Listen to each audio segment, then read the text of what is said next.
अगर आपको भी प्रधानमंत्री गरीब कल्याण अन्न योजना के तहत सरकार के द्वारा अनाज मिलता है तो ये खबर आपके लिए बहुत जरूरी है, क्योंकि केंद्र सरकार ने चावल में पोषक तत्वों को मिलाने की प्रक्रिया को अस्थायी रूप से बंद करने का फैसला किया है। यह निर्णय तब तक लागू रहेगा जब तक अधिक मजबूत और प्रभावी पोषक तत्व वितरण तंत्र विकसित और कार्यान्वित नहीं हो जाता। सरकार ने प्रधानमंत्री गरीब कल्याण अन्न योजना और भारत सरकार की अन्य कल्याणकारी योजनाओं के तहत चावल में पोषक तत्वों को मिलाने की प्रक्रिया की समीक्षा की है। इस समीक्षा के आधार पर ही यह निर्णय लिया गया है कि लाभार्थियों तक पोषक तत्वों की आपूर्ति के लिए अधिक प्रभावी व्यवस्था मिलने तक PMGKAY और संबंधित योजनाओं के तहत चावल में पोषक तत्वों को मिलाने की प्रक्रिया को अस्थायी रूप से बंद कर दिया जाए। उपभोक्ता मामले, खाद्य और सार्वजनिक वितरण मंत्रालय के मुताबिक देश के अलग अलग कृषि जलवायु क्षेत्र में वास्तविक भंडारण स्थितियों के तहत फोर्टिफाइड राइस कर्नेल FRK और फोर्टिफाइड राइस FR की शेल्फ लाइफ का आकलन करने के लिए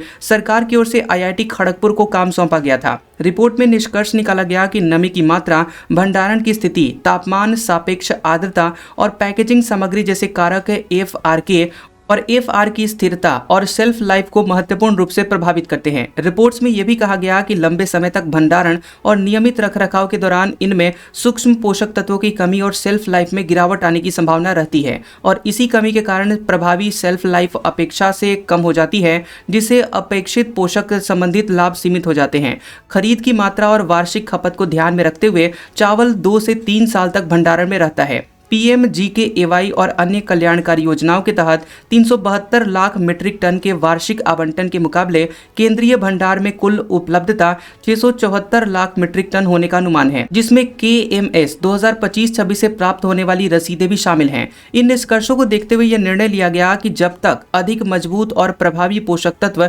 वितरण तंत्र विकसित और कार्यान्वित नहीं हो जाता, तब तक चावल में पोषक तत्वों को मिलाने की प्रक्रिया को अस्थायी रूप से बंद कर दिया जाए। सरकार ने कहा है कि प्रक्रिया को अस्थायी रूप से बंद करने के इस फैसले से खाद्यान्न की पात्रता में किसी भी प्रकार की कोई कमी नहीं होगी और न ही सार्वजनिक वितरण प्रणाली यानी PDS, एकीकृत बाल विकास सेवा ICDS या मिड डे मील योजना के संचालन पर कोई भी प्रभाव पड़ेगा। KMS 2025-26 खरीफ फसल के साथ साथ KMS 2024-25 से लंबित प्राप्तियों के लिए राज्यों को एक अंतरिम व्यवस्था के रूप में परिचालन और रसद संबंधित जरूरतों को ध्यान में रखते हुए फोर्टिफाइड चावल या गैर फोर्टिफाइड चावल की आपूर्ति करने की छूट दी गई है।